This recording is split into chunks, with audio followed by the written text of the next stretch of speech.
Hello students, welcome back to my YouTube channel. Organic chemistry के lecture में आपका फिर से स्वागत है। और आज हम एलिमिनेशन रिएक्शन का अगला टॉपिक बात करेंगे। पिछले लेक्चर में हम E1 E2 रिएक्शन पर चर्चा किए थे। आज हम उस E1 E2 रिएक्शन का ट्रांजिशन स्टेट देखने वाले हैं। ठीक है, तो ट्रांजिशन स्टेट और जो उसमें यूज होता है इंटरमीडिएट, इस पर हम चर्चा करेंगे। देखिए, ट्रांजिशन स्टेट और इंटरमीडिएट ये दोनों ही हाई एनर्जी प्रोफाइल पर एग्जिस्ट करते हैं। ट्रांजिशन स्टेट और इंटरमीडिएट, जैसे हमने कॉन्सेप्ट बताया था कि जैसे एक बॉन्ड टूट रहा है, तो बॉन्ड टूट रहा है लेकिन वो बॉन्ड अभी नहीं टूटा है। ठीक है, बॉन्ड टूट रहा है लेकिन अभी बॉन्ड एग्जैक्टली पूरा नहीं टूटा है, या फिर बॉन्ड अगर फॉर्म हो रहा है लेकिन अभी वो बन ही रहा है, तो इसी को हम लोग ट्रांजिशन स्टेट कहते हैं और समझते हैं। एक समय होगा कि पूरा बॉन्ड टूट जाएगा या फिर बॉन्ड बन जाएगा, फिर उसके बाद कुछ ना कुछ रिजल्ट वहाँ पर निकलता है। ठीक है, तो जैसे पहले हम E1 पर बात कर लेते हैं, क्योंकि ट्रांजिशन स्टेट सब जगह एग्जिस्ट करता है। जैसे मान लीजिए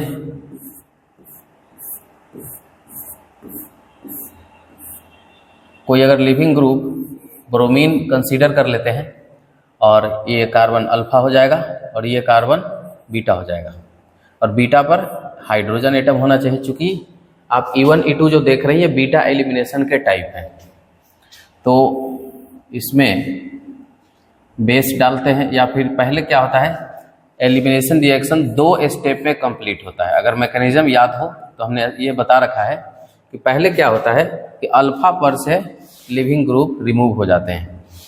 अल्फा पर से लिविंग ग्रुप हटता है। अब जब अल्फा पर से ये लिविंग ग्रुप हटेगा तो कार्बन पर पॉजिटिव चार्ज बनेगा। तो यहाँ पर टूटते समय का एक ट्रांजिशन स्टेट हम दिखाएंगे। जैसे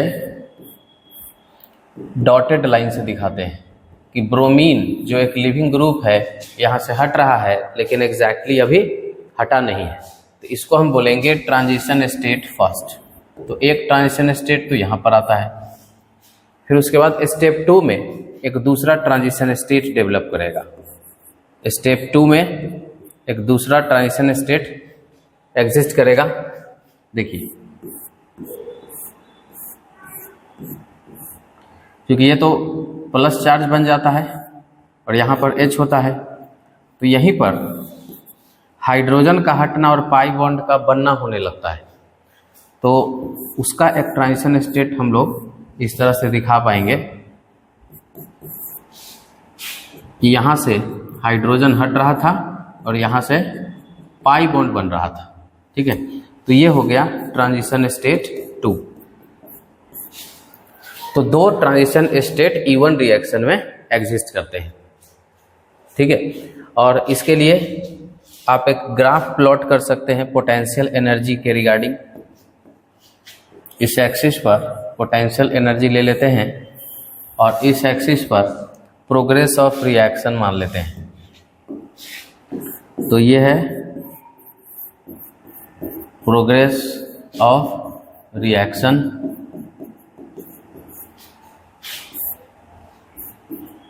और इधर ये पोटेंशियल एनर्जी है। और अब हम यहाँ पर एक ग्राफ प्लॉट करते हैं। क्योंकि ये रिएक्शन एंडोथर्मिक होता है, क्योंकि इसमें हीट देना पड़ता है, तो रिएक्टेंट का एनर्जी कम होगा और प्रोडक्ट का एनर्जी जो होगा वो क्या होगा, ज़्यादा होगा। तो यहाँ पर ये हो गया रिएक्टेंट और ये हो गया प्रोडक्ट। ठीक है, और इसमें ट्रांजिशन स्टेट भी रहेंगे यहाँ पर और यहाँ पर। यहाँ पर रहेगा ट्रांजिशन स्टेट 1 और ये रहेगा ट्रांजिशन स्टेट 2। 2 ट्रांजिशन स्टेट अभी हम लोग देखे थे, और एक यहाँ पर इंटरमीडिएट रहेगा, कार्बोकेटायन इंटरमीडिएट, ऐसा। तो ये है ट्रांजिशन स्टेट और ग्राफ ऑफ E1 एलिमिनेशन। इसी तरह से हम ट्रांजिशन स्टेट E2 पर आते हैं। Transition state of E2 elimination.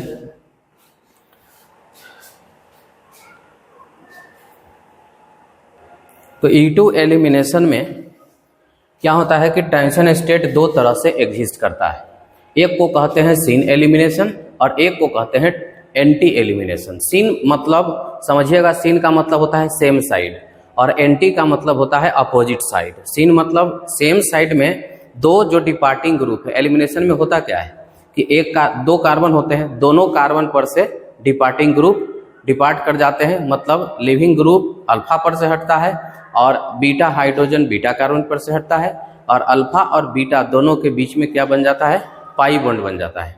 ठीक है, तो यही होता है एलिमिनेशन E2 एलिमिनेशन में। तो मतलब ये हो गया कि दोनों ग्रुप अगर सेम साइड से अगर हट रहे हैं तो उसको बोलेंगे सीन एलिमिनेशन, और अगर एक ग्रुप अपोजिट साइड है दूसरा ग्रुप एक तरफ है तो दोनों अगर अपोजिट साइड से अगर रिमूव हो रहे हैं तो उसको बोलते हैं एंटी एलिमिनेशन। ठीक है, मतलब ट्रांजिशन स्टेट जो है दो तरह से एग्जिस्ट करता है E2 में। E1 में तो ये सब ऐसा कुछ भी नहीं होता है क्योंकि उसमें एक एक करके हटता है, पहले एक हटता है और दूसरा बार में दूसरा हटता है, तो उसमें इस तरह का कोई कॉन्सेप्ट डेवलप नहीं होता है। ठीक है, लेकिन E2 एलिमिनेशन में क्या होता है कि E2 एलिमिनेशन में दोनों ग्रुप या तो सेम साइड हो सकते हैं या तो अपोजिट साइड हो सकते हैं।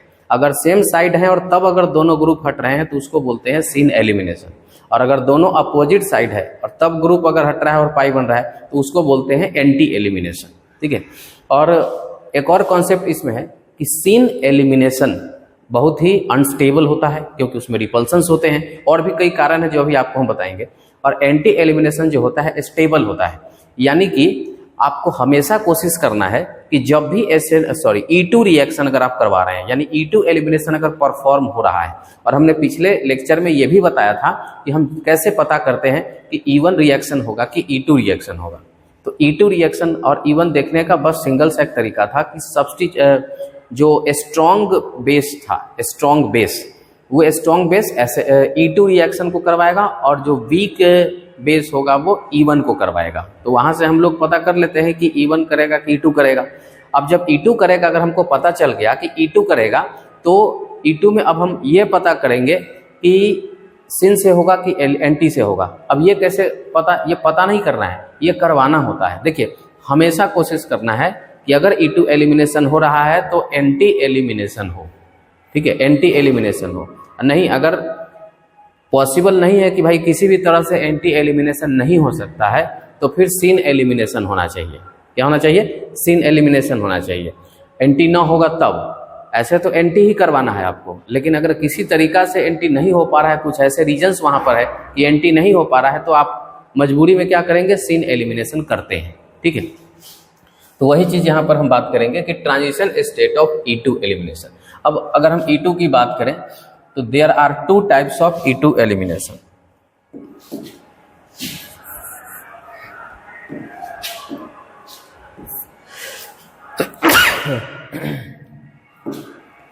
देयर आर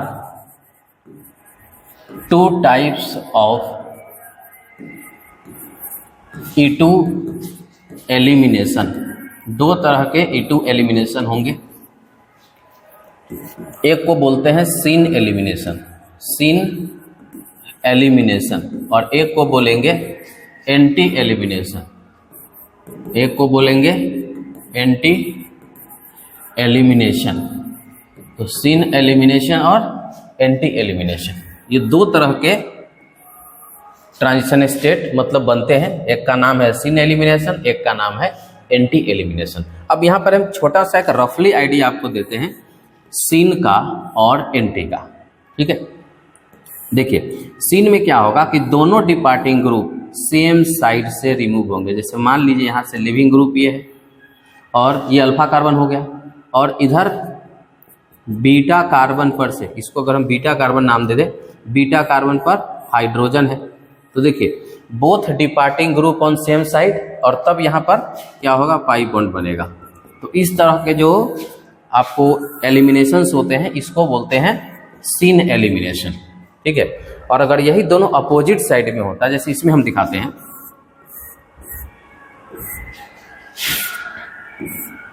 देखिए यहाँ पर एक ग्रुप ऊपर की तरफ है, मान लीजिए लिविंग ग्रुप यहाँ पर कोई भी ले लेते हैं, क्लोरीन ले लेते हैं ऐसा, तो ये हो जाएगा अल्फा, और ये यहाँ पर क्या हो जाएगा बीटा। बीटा पर क्या है, हाइड्रोजन है। बीटा पर क्या है, हाइड्रोजन है, बीटा कार्बन पर। तो अल्फा पर है लिविंग ग्रुप ये, और बीटा पर है ये हाइड्रोजन, और दोनों जो डिपार्टिंग ग्रुप है, दोनों जो हटने वाला ग्रुप है वो हट रहा है और अपोजिट साइड से हट रहा है। इसमें क्या हो रहा है, सेम साइड से हट रहा है, इसमें क्या हो रहा है, अपोजिट साइड से हट रहा है। तो यहाँ पर पाई बॉन्ड इस तरह से बनने लगेगा, ठीक है। तो एलिमिनेशन, इसको बोलते हैं एंटी एलिमिनेशन, क्योंकि दोनों ग्रुप की अपोजिट डायरेक्शन से हट रहा है, ठीक है। ये भी एक ट्रांजिशन स्टेट ही हुआ, ठीक है। इसको हम क्या बोलेंगे, एंटी एलिमिनेशन। तो पहले आप देख लीजिए, समझ लीजिए इसको कि सिन एलिमिनेशन इस तरह का होता है और एंटी एलिमिनेशन जो होता है वो इस तरह का होता है। अपोजिट साइड में रहेगा तो एंटी एलिमिनेशन इस तरह से आएगा, ठीक है। और सिन में होगा दोनों अपोजिट, दोनों जो डिपार्टिंग ग्रुप है वो क्या होगा, सेम डायरेक्शन में रहेंगे। तो अब इस दोनों में अब एक स्टेटमेंट यहाँ पर आता है कि भाई एंटी एलिमिनेशन और सिन एलिमिनेशन में सबसे ज्यादा स्टेबल कौन होता है। तो देखिए कहा जाता है कि एंटी एलिमिनेशन ज्यादा स्टेबल होता है, ठीक है। एंटी एलिमिनेशन, यहाँ पर कुछ इंपॉर्टेंट पॉइंट है जो यहाँ पर डिस्कस करेंगे। सबसे पहला कि anti elimination is more stable. Anti elimination is more stable. Anti elimination क्या है, more stable then syn elimination. सिन एलिमिनेशन, ठीक है। मतलब एंटी एलिमिनेशन जो होता है वो ज्यादा स्टेबल होता है किससे, सिन एलिमिनेशन से, ड्यू टू फॉलोइंग रीजन। अब हम आपको यहाँ पर रीजन भी बता देते हैं, ड्यू टू फॉलोइंग रीजन, ठीक है, ड्यू टू फॉलोइंग रीजन। जैसे ए नंबर में हम बताते हैं आपको, जैसे कि सिन एलिमिनेशन में आप यहाँ पर ध्यान दीजिएगा कि सिन एलिमिनेशन में जो दोनों ग्रुप है एक दूसरे को क्या करता है, रिपल्सन करता है। रिपल्सन के कारण इस तरह से इसमें स्टेबिलिटी खत्म हो जाती है। यहाँ अपोजिट डायरेक्शन जब रहेगा तो इसमें किसी तरह का कोई रिपल्सन नहीं होता है। तो यहाँ पर हम लिखेंगे ए नंबर में कि in syn elimination, in syn elimination there is repulsion between group, there is repulsion between group के बीच में क्या होता है, रिपल्सन होते हैं। तो ये एक अनस्टेबिलिटी को दिखा रहा है। दूसरा कि सिन एलिमिनेशन जो होता है, अगर थोड़ा सा हम आइसोमर्स की बात करें, आपको आइसोमर्स तो बता रखे हैं, कन्फॉर्मर बताए थे। कन्फॉर्मेशनल आइसोमर में एक हुआ था एंटीफॉर्म और एक anti form, gauche form, eclipsed form, partially eclipsed, fully eclipsed. देखिए उसमें दो याद रखिएगा कि एक था स्टैगर्ड, एक था इक्लिप्स्ड कन्फॉर्मर। इस कन्फॉर्मर से इसको डिस्कस करते हैं। कन्फॉर्मर में जो इक्लिप्स्ड कन्फॉर्मर था, ग्रुप के सामने ग्रुप, उसको बोले थे इक्लिप्स्ड, ठीक है। और जब दोनों ग्रुप एक दूसरे के सामने में नहीं था तो उसको बोले थे स्टैगर्ड। तो स्टैगर्ड जो होता है वो काफी स्टेबल होता है और इक्लिप्स्ड जो होता है वो स्टेबल नहीं होता, उसमें रिपल्सन होता है। तो देखिए सिन एलिमिनेशन जो होता है, सिन एलिमिनेशन उसमें एक इक्लिप्स्ड कन्फॉर्मर से मिलकर के बना हुआ होता है, इक्लिप्स्ड मैकेनिज्म से बनता है। जबकि एंटी जो होता है वो स्टैगर्ड कन्फॉर्मर से बनता है। तो जो स्टेबल से बनेगा वही ना स्टेबल होगा। तो एंटी बना हुआ है स्टैगर्ड से, इसलिए स्टैगर्ड कन्फॉर्मर से बना हुआ एंटी एलिमिनेशन क्या होगा, मोर स्टेबल होगा, ठीक है। तो यहाँ पर हम लिखेंगे बी नंबर में यहाँ पर दे देते हैं कि anti elimination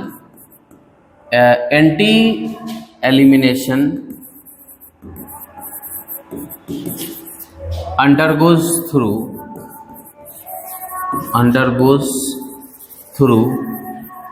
staggered conformer,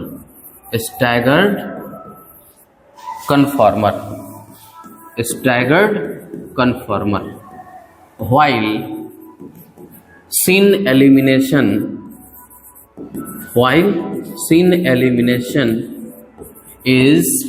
elimination जो होता है undergoes through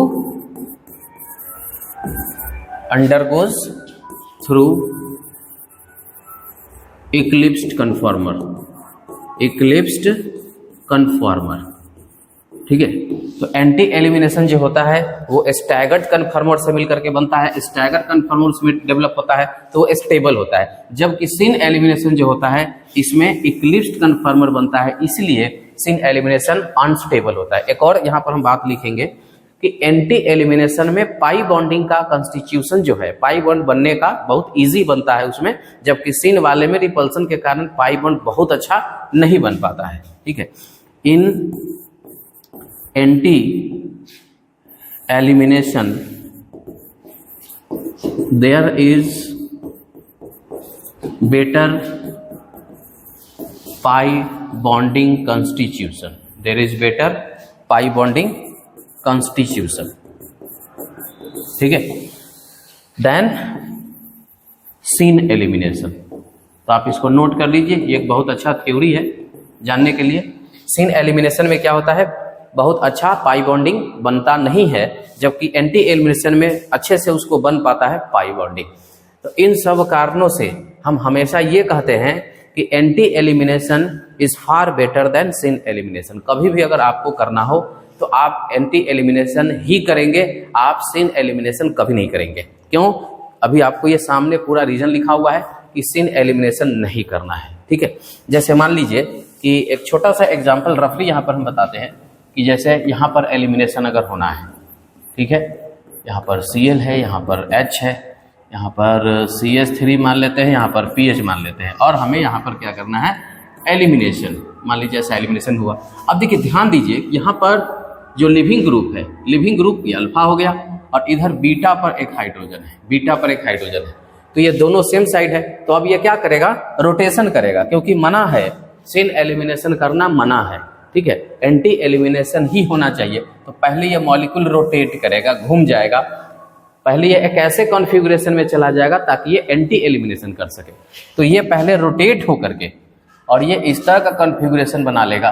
देखिए इसको इधर ही रहने देते हैं, यहाँ पर इसको घुमा दें, H आ जाएगा इधर और PH आ जाएगा इधर।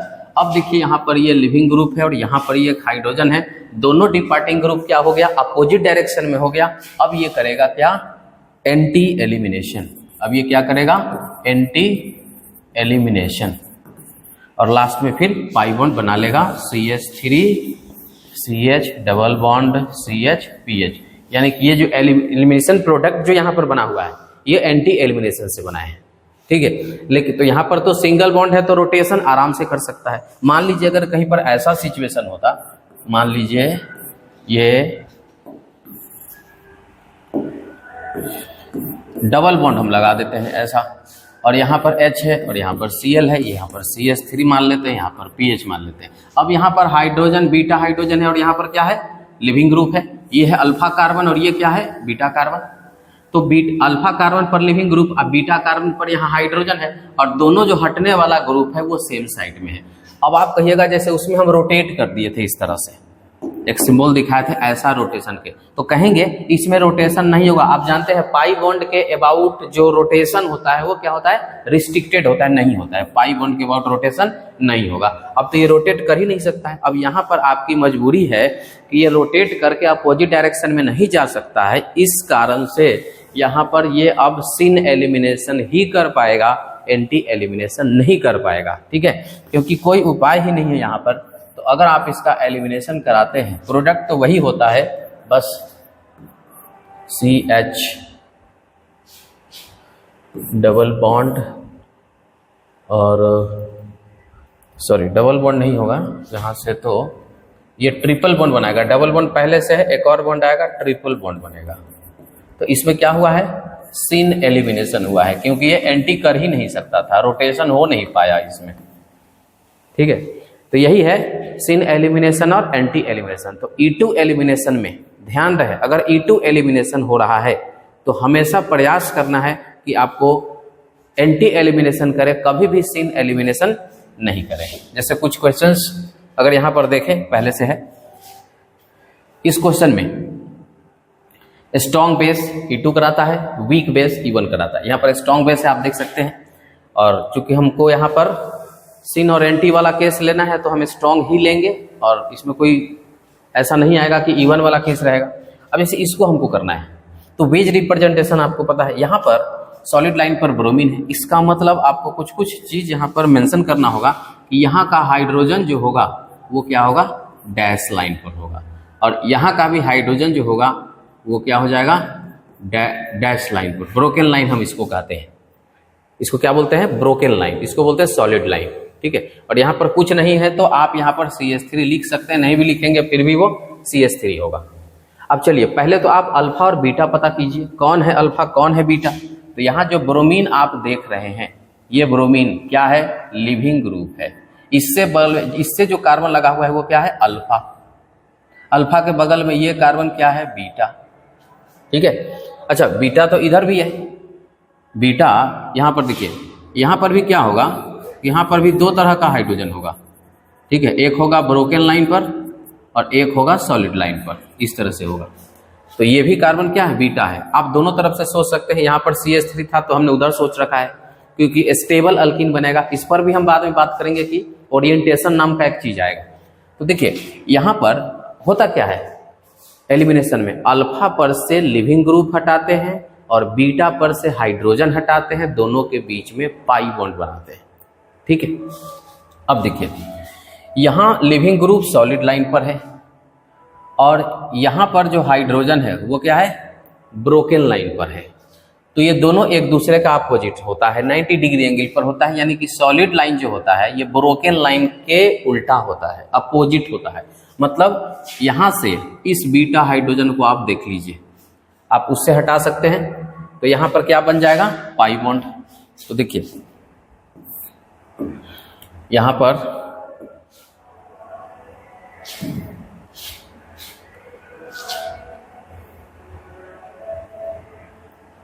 पर तो CH3 पहले से है, ये CH3 हम रहने देते हैं ऐसे, क्योंकि वो नहीं हटने वाला है, वो तो ऐसे रहेगा। ब्रोमीन यहाँ से हटा और यहाँ से हाइड्रोजन हटा, बीच में क्या आ जाएगा? पाई बॉन्ड आ जाएगा, एक ये प्रोडक्ट बन जाएगा। ठीक है, हालांकि इसका एक और दूसरा भी प्रोडक्ट बनेगा, दूसरा। और एक मिनट, अब ये सिंबल देने का जरूरत नहीं है, आप यहाँ पर डायरेक्ट क्या दे सकते हैं? बॉन्ड। क्यों? क्योंकि देखिए ये 3D को दर्शाता है, टेट्राहेड्रल अरेंजमेंट को दर्शाता है, और जब पाई बॉन्ड हो जाएगा तो sp2 हो जाएगा, और sp2 क्या होता है? प्लेनर होता है। तो इसका भी थोड़ा ख्याल रखना है आपको कि sp2 जो होता है प्लेनर होता है, और sp3 जो होता है नॉन प्लेनर होता है, टेट्राहेड्रल अरेंजमेंट में होता है। और टेट्राहेड्रल को ही दिखाने का तरीका ये है, वेज रिप्रेजेंटेशन। तो यहाँ तो sp3 था, यहाँ हो गया sp2, इसलिए अब ये वेज रिप्रेजेंटेशन नहीं चलेगा। तो प्रोडक्ट हमारा ऐसा होगा। दूसरा कि यहाँ से अगर हम अल्फा पर से इस लिविंग ग्रुप को हटाएंगे तो बीटा पर से हम एक ब्रोकन लाइन हाइड्रोजन हटा सकते हैं, तो ये भी हाइड्रोजन एक्टिव रहेगा हटने के लिए। तो एक पाई इस अल्फा और इस बीटा के बीच में भी बन सकता है। तो हम यहाँ पर एक और प्रोडक्ट दिखाएंगे। यहाँ तो जो CH3 है वो अपना रहेगा,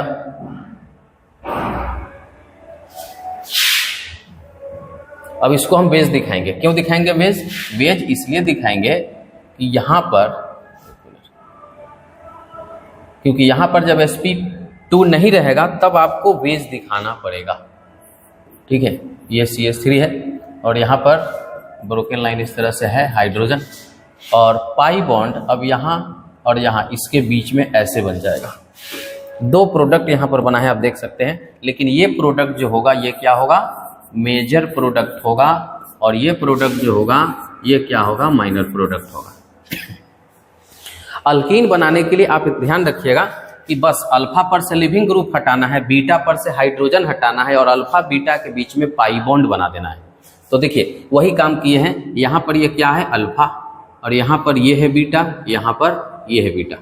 तो एक बार इस अल्फा बीटा के बीच में पाई बॉन्ड बनाए, एक बार इस अल्फा बीटा के बीच में पाई बॉन्ड बनाए, दो पाई बॉन्ड बना हुआ है। अब कहिएगा कि इसको मेजर कैसे लिखे? मेजर इसलिए लिखे क्योंकि ये मोस्ट स्टेबल है। अल्कीन का स्टेबिलिटी देखना सिखा चुके हैं। ये क्या है? Most stable. ये क्या है? Least stable. कैसे? क्योंकि इसमें अल्फा हाइड्रोजन आप गिन सकते हैं, 3 2 5 और 2 7 है, जबकि इसमें अल्फा हाइड्रोजन कितना मिलेगा? 1 इधर और 2 इधर, 3 ही मिलेगा।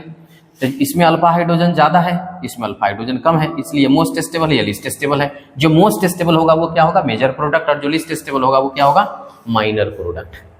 ठीक है, तो एक ये प्रोडक्ट हम लोग इस तरह से देखते हैं। दूसरे नंबर क्वेश्चन पर आते हैं। यहाँ पर वही क्वेश्चन है। अब हम यहाँ पर CH3 को कहाँ रख दिए हैं? ब्रोकन लाइन पर रख दिए हैं। ठीक है, अब हम हाइड्रोजन को पहले दिखा लें। यहाँ का हाइड्रोजन क्या होगा? ब्रोकन लाइन पर होगा। यहाँ पर दो तरह के हाइड्रोजन होंगे, एक हाइड्रोजन सॉलिड लाइन पर होगा, और एक हाइड्रोजन क्या होगा, ब्रोकेन लाइन पर होगा।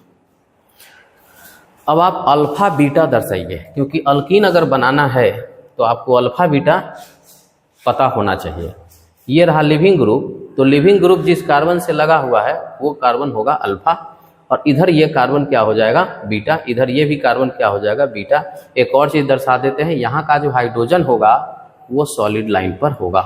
यहाँ का हाइड्रोजन क्या होगा, सॉलिड। क्यों? क्योंकि अगर CH3 ब्रोकेन लाइन पर है, इसका मतलब हाइड्रोजन सॉलिड लाइन पर होगा। दोनों ब्रोकेन लाइन, दोनों सॉलिड लाइन एक कार्बन पर नहीं हो सकता है, ये गलत है। ठीक है, तो याद, एक ग्रुप होगा ब्रोकेन तो दूसरा होगा सॉलिड लाइन के लिए, एक होगा सॉलिड लाइन तो एक होगा ब्रोकेन लाइन के लिए। तो ऑलरेडी पहले से CH3 को ब्रोकेन लाइन पर रखा गया है क्वेश्चन में, तो इसका मतलब कि हाइड्रोजन कहाँ रहता होगा, सॉलिड लाइन पर रहता होगा। अब चलिए, ये तो लिविंग ग्रुप है, ये क्या है, लिविंग ग्रुप। तो अल्फा पर से लिविंग ग्रुप हटेगा, बीटा पर से हाइड्रोजन हटेगा।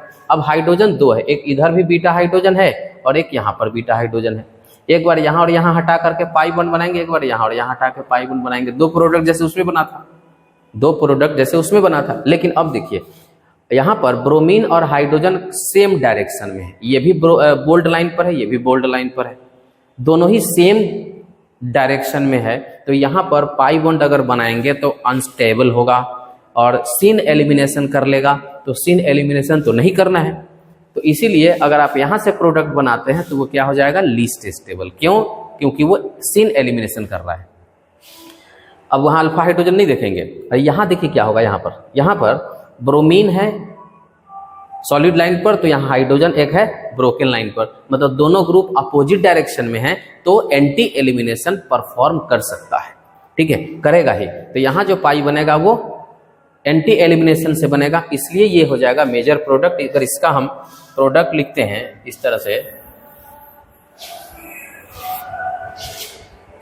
सॉरी,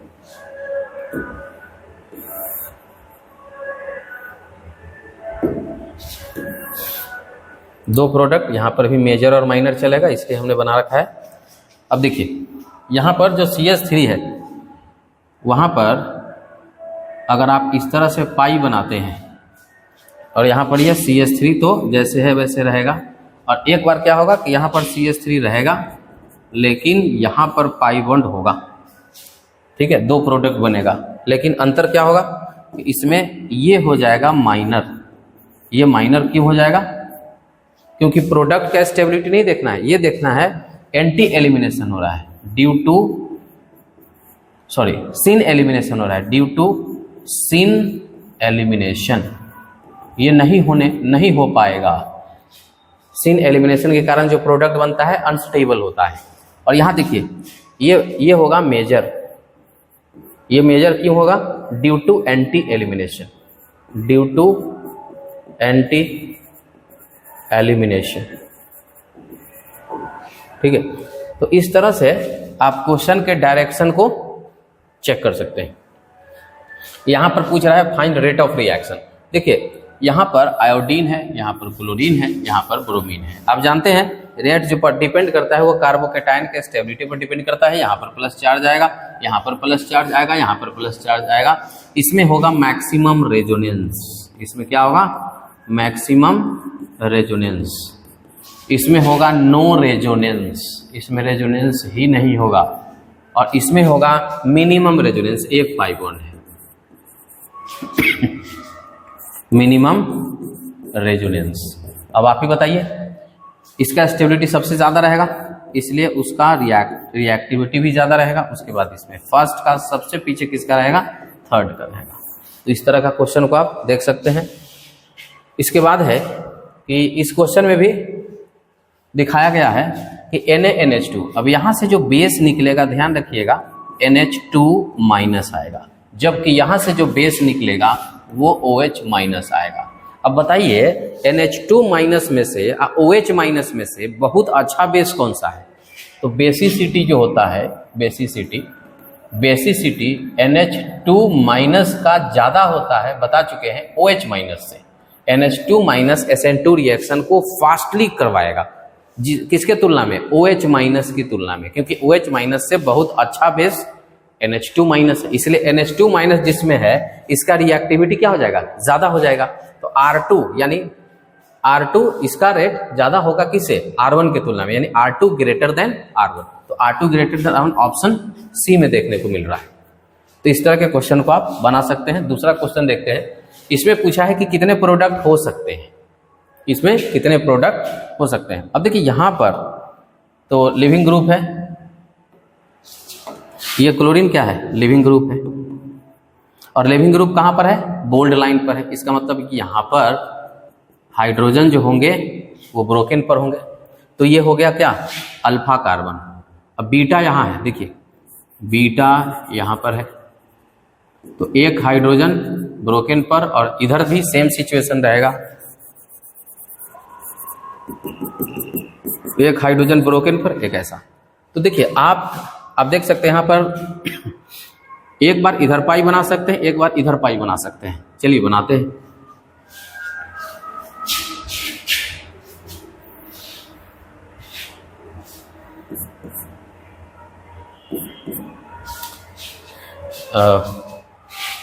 ये मिथाइल ग्रुप जैसे है वैसे अपना रहेगा, नहीं भी देंगे तब भी वो मिथाइल ग्रुप ही रिप्रेजेंट होगा, लेकिन हम यहाँ पर दे देते हैं। Me मतलब मिथाइल, आप चाहे तो CH3 भी लिख सकते हैं, कोई दिक्कत नहीं।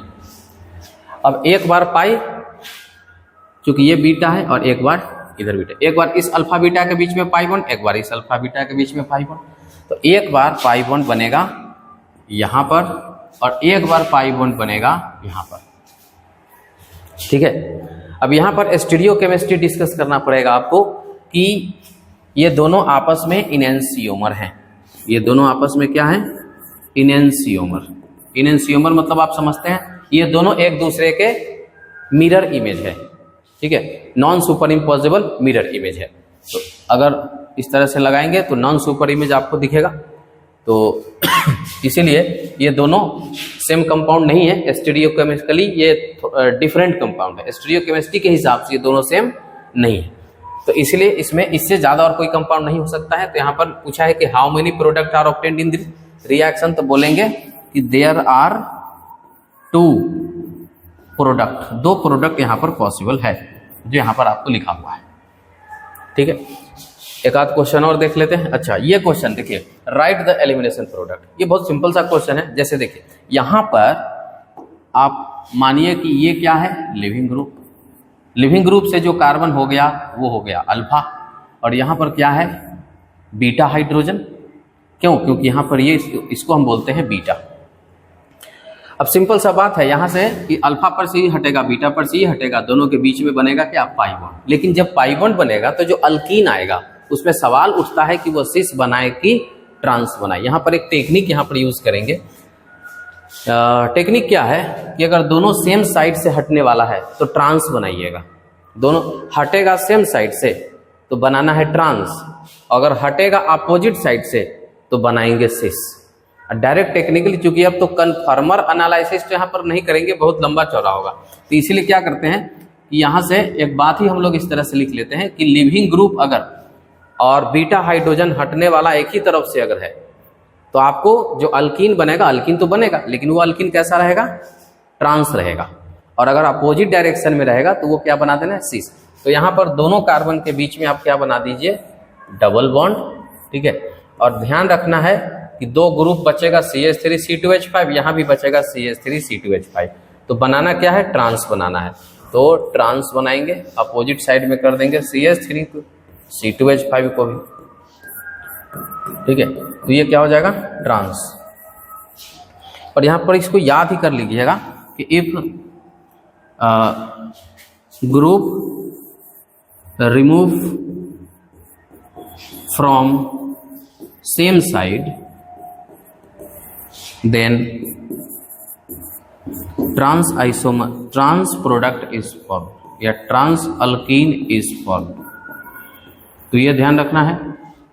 आगे यहाँ पर देख लीजिए, अब जो डिपार्टिंग ग्रुप है यहाँ पर देखिए, दोनों क्या है, अपोजिट डायरेक्शन में है। ये हो गया अल्फा, ये हो गया बीटा, क्योंकि ये क्या है, लिविंग ग्रुप है। लिविंग ग्रुप जिस कार्बन से लगेगा उसको बोलेंगे अल्फा कार्बन, और हाइड्रोजन, बीटा हाइड्रोजन ये हो गया बीटा कार्बन पर। अब अल्फा पर से लिविंग ग्रुप हटाइए, बीटा पर से हाइड्रोजन हटाइए, और अल्फा बीटा के बीच में क्या बनाइए, पाई बॉन्ड बनाइए। अब पाई जो इसमें बनेगा क्या बनेगा, सिस बनेगा। कैसे? क्योंकि अगर अपोजिट डायरेक्शन से हटता है तो सिस बनाना होता है, सेम डायरेक्शन से हटता है तो ट्रांस बनाना होता है। तो यहाँ पर दोनों अल्फा बीटा के बीच में पाई बॉन्ड बनेगा, इस कार्बन पर CH3PH, यहाँ भी CH3PH, तो यहाँ पर बनेगा सिस। इस तरह से PH को कहीं भी ऊपर या नीचे लिख सकते हैं आप, CH3। यहाँ पर जो प्रोडक्ट बन रहा है क्या बन रहा है? सिस बन रहा है। ठीक है, तो बस अगर आपको ये फिशर प्रोजेक्शन वाला केस अगर आपको आता है तो ये बात ध्यान रखना है कि जो अगर सेम साइड से ग्रुप हटने वाला है तो ट्रांस रहेगा, और अगर अपोजिट साइड से हटने वाला है तो क्या रहेगा? सिस रहेगा। और इस तरह से आप एलिमिनेशन रिएक्शन कर सकते हैं। ठीक है, तो ये था आज का टॉपिक ट्रांजिशन स्टेट, E1 का, E2 का, और इसमें जो सबसे मेन रहता है वो रहता है E2 रिएक्शन। ज़्यादातर जो एलिमिनेशन रिएक्शन करते हैं वो E2 ही करते हैं, हम ये नहीं करें कि E1 नहीं करते हैं। अगर बेस अगर कमजोर है तो E1 करेगा, फिर उसमें कार्बोकेटायन बनते हुए बनेगा। वो हम पिछले लेक्चर में भी बता चुके हैं आपको कैसे कार्बोनियम आयन, उसका तो केस ही अलग था। E1 में एक अलग केस क्या था कि उसमें कार्बोकेटायन बनता है, उसमें कार्बोनियम आयन रीअरेंजमेंट का केस डिस्कस करते हैं और प्रोडक्ट बनाते हैं। 1 डिग्री है तो रीअरेंजमेंट नहीं होता है, 2 डिग्री और 3 डिग्री होता है तो रीअरेंजमेंट करके एक अलग प्रोडक्ट बनाने लगता है, कई प्रोडक्ट बनाने लगता है वो, और वहां पर स्टेबिलिटी के हिसाब से मेजर और माइनर होता है। ये पिछले लेक्चर में बताया गया है। आज हम बताएं कि E2 रिएक्शन में क्या खास बात है। E2 रिएक्शन ट्रांजिशन स्टेट से रिलेटेड है, और सारा बात जितने भी बात हुआ है वो E2 रिएक्शन के लिए हुआ है, ट्रांजिशन स्टेट को लेकर के, क्योंकि ट्रांजिशन स्टेट में ही कई सारे कॉन्सेप्ट आए हैं, एंटी एलिमिनेशन, सिन एलिमिनेशन। E2 जब भी हो रहा है हमेशा कोशिश करना है कि क्या बनाना है? एंटी एलिमिनेशन बनाना है, सिन एलिमिनेशन नहीं बनाना है। और अगर कोई उपाय ना हो तभी आपको क्या करना है? सिन एलिमिनेशन करना है, नहीं तो हमेशा कोशिश करना है कि क्या बनाएंगे? एंटी एलिमिनेशन बनाएंगे। सिन एलिमिनेशन अनस्टेबल प्रोडक्ट देता है। ठीक है, और उसके बाद फिर उसी थ्योरी पर अभी हमने प्रोडक्ट अलग अलग तरह के सवाल को अल्कीन बना करके देखा जाए। अच्छा, एलिमिनेशन रिएक्शन में एक और कॉन्सेप्ट होता है E1CB, unimolecular elimination involving conjugate base, या हम कार्बेनायन भी उसको हम बोल सकते हैं। तो आज के लिए इसको रहने देते हैं, अगले लेक्चर में E1CB रिएक्शन को परफॉर्म कराएंगे। Thank you.